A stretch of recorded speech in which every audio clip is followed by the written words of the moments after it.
So, welcome to TheDustyFeet.com, because this is a place where we can safely explore the endless ways of God and the interconnection of His creation, where belief understandings, they may be challenged, divine misunderstandings, they may exist in traditional teachings, they just might falter as we pursue connection, context, and community with God and each other here in an environment of grace and love. So, feel free to journey around the space. Explore. We have many different topics for discussion. Outside the class, Sons of the Father, the Bible Project, Aleph Beta, Follow the Red String, and more. So lend your ear, then lend your voice. Join a conversation, start a conversation, ask questions. Because on this journey, you're probably around folks that just might be pondering the same thing. Community that can build and connect. So come in and join us. And welcome to The Dusty Feet.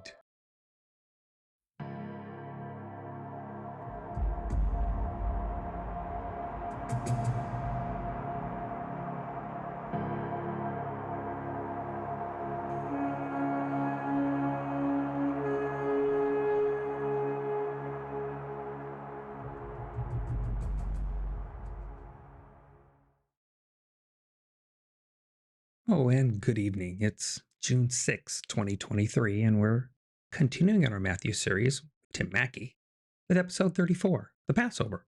But this is episode part 3 of 3. Yeah, we're wrapping it up. This way of doing things, you can watch the video before we begin chatting. We hope to keep these to around 15 minutes or so. Easy to catch and easier to catch up on. Welcome to Outside the Class.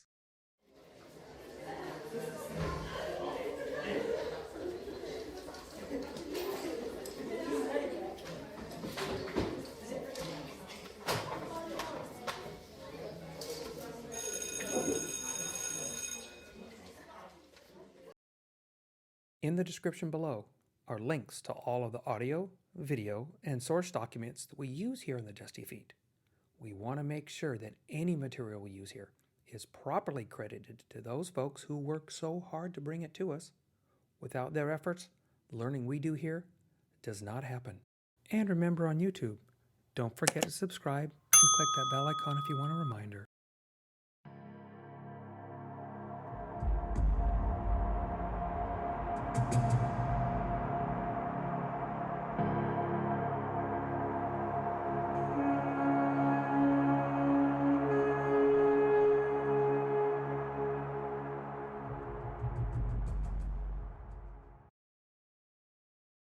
And as always, it's expected that you watch the reference videos first to get a context for this discussion and to hear the perspective of the originator, again in this case, Tim Mackie. On TheDustyFeet.com, in the Outside the Class section, we have the entire Matthew series thus far. Each of the source videos for all of our discussions, they are posted there in advance. So, if you have not yet, just pause this. Go to TheDustyFeet.com, explore, watch the video, and when you come back, we can chat.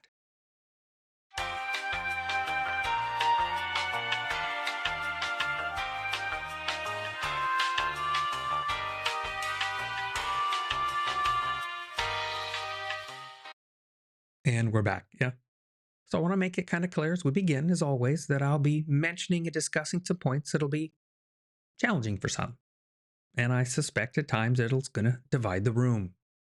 But my intent is to share what I currently believe and currently understand about the kingdom of God, its concepts, both the narrow ones and the wide ones. Right?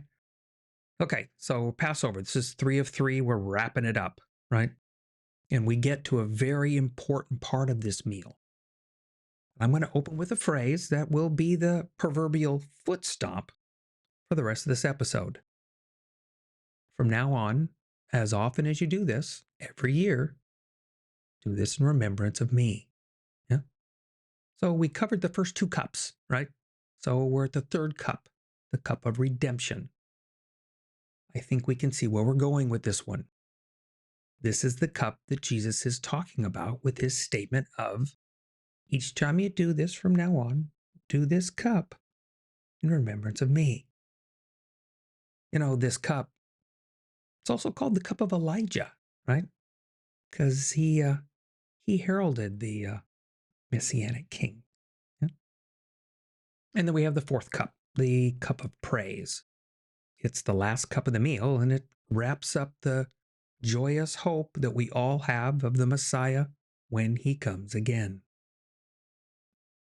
Of course, there are more parts to this remembrance meal that are partaken of on Passover, but this is the meal I am compelled is one that Jesus shared with his disciples, because there's so much from this Passover elements that point to him.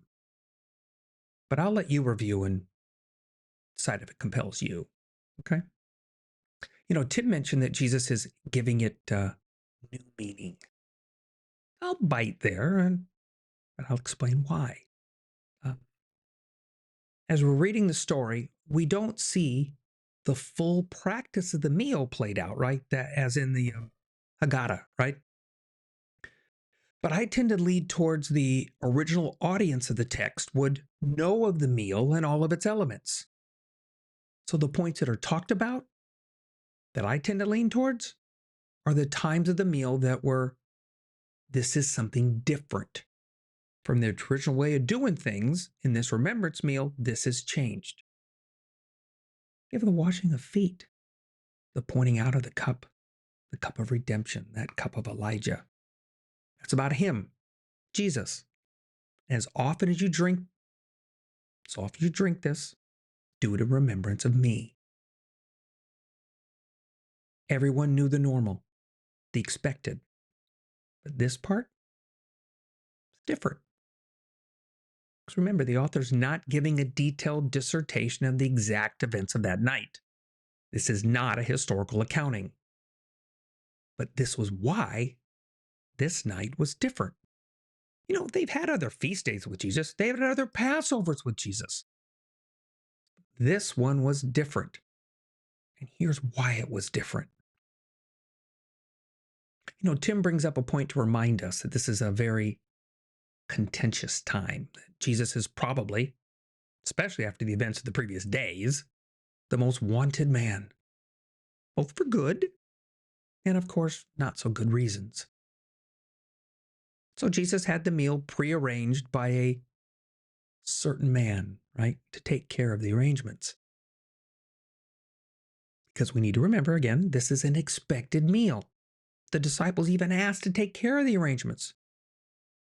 Jesus had already taken care of it. This was another Passover meal, like the years before, and only Jesus knew that this one would be different.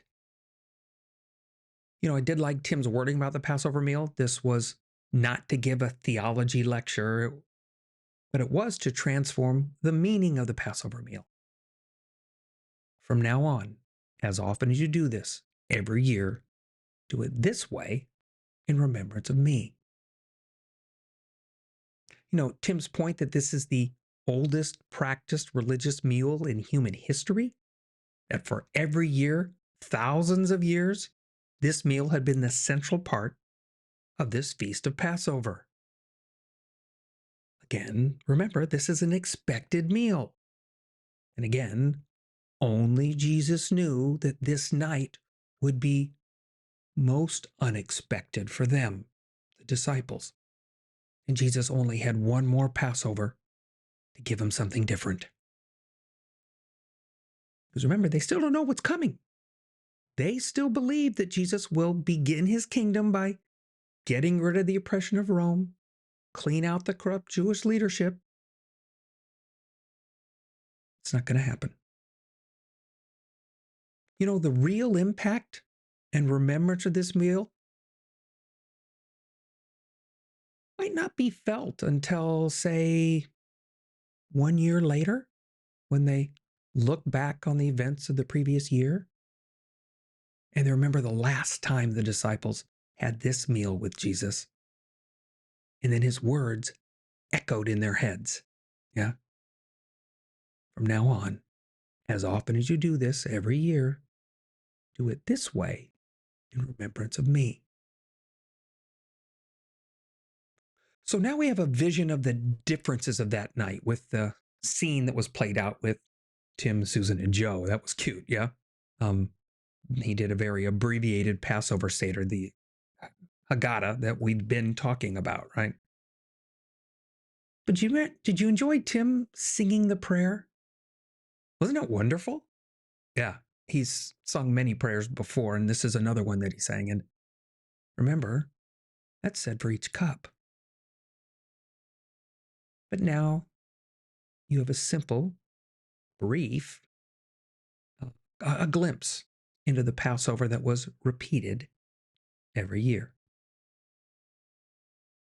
But I want to wrap around to a point I said to remember for later, the washing of hands. I brought it up in the other episode. Because Jesus, during this meal, right in the meal, they're eating, and then he blurts out, as they were eating, he said, "Truly I say to you that one of you will betray me." You know, of course, they all say that surely it's not me.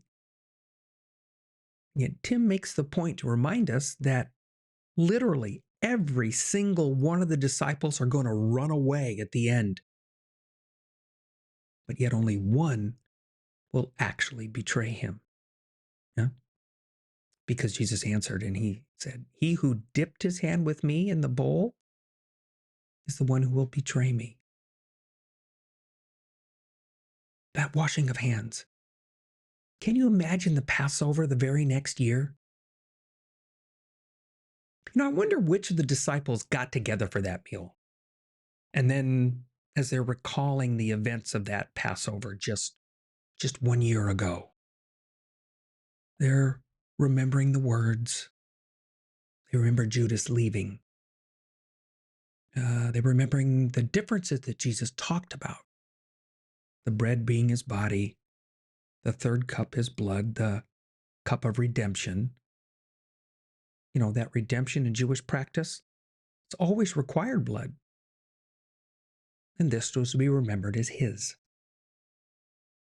Because now that has more meaning than ever. I'm personally not compelled by Tim's point that the lamb is missing in the meal, right? That Tim was sharing. Because I believe it very much is a part. The entire meal was. Because it's expected, again, by the gospel writers. But some of these things were different. These things have changed. Because not all of the elements that Tim shared in the Seder are in the gospel accounts either. But those were expected. They were understood because they've been part of the Passover for centuries. You know, that does not diminish the importance of the lamb or the vision that it brings up. Because there's so much to the lamb, the blood on the doorposts, the bloody protection that will soon be the passage of new life, the birthing of a nation, a new covenant family. You know, a womb leaps to mind, the beginning of new life. And the blood covered everyone in the household, Jew and Egyptian. Remember, there was a mixed multitude that left. There's so much to the lamb. You know, that lamb that stopped the first death in Egypt, that physical death, right? And the lamb that was slain with Jesus, making a way out of the Passover, the second death, our time at the end of time. You know, our Passover is steeped in the remembrance of the oppression of the past, the birth of a nation, new beginnings. Is it too far a stretch to say new man? I'm personally compelled by the position that Jesus is actually reflected in each of the feasts, these Moedim, these appointed times, and each one reflecting events that have happened and some that have yet to come. But I'm not surprised that Jesus uses the appointed times of his Father to make points, to bring up new things, and that these disciples, They needed to know. And then those that followed them needed to know. From now on, as often as you do this, every year, do this in remembrance of me. Passover. So, our next study in our Matthew series will be episode 35. Forget there's only 37. We're getting to the end. This one's called Panic Attack. It's going to make you think. Or point to ponder. So we've been talking about the Passover and the Passover Seder. The Haggadah is the remembrance words, the points to bring up, the reading in Exodus, all the different things that are part of the Haggadah, which are wonderful. And then there's the elements of the meal. Yeah. And each of those elements is there to bring to remembrance, to bring to, because not only do we hear the words, but there's flavors to savor. It adds texture and smell and taste to the remembrance as well. So I would suggest, compelled maybe, to have you try a Seder. Get a copy, again on TheDustyFeet.com, on this page where the Passover is. There's a link to the Messianic Haggadah that we've been talking about, and take a stab at a Passover Seder. I think you'll find it most engaging and enlightening. For every year, as often as you do this, do it this way in remembrance of me. Thanks for being with us as we wrapped up our Passover series with Outside the Class on the Dusty Feet.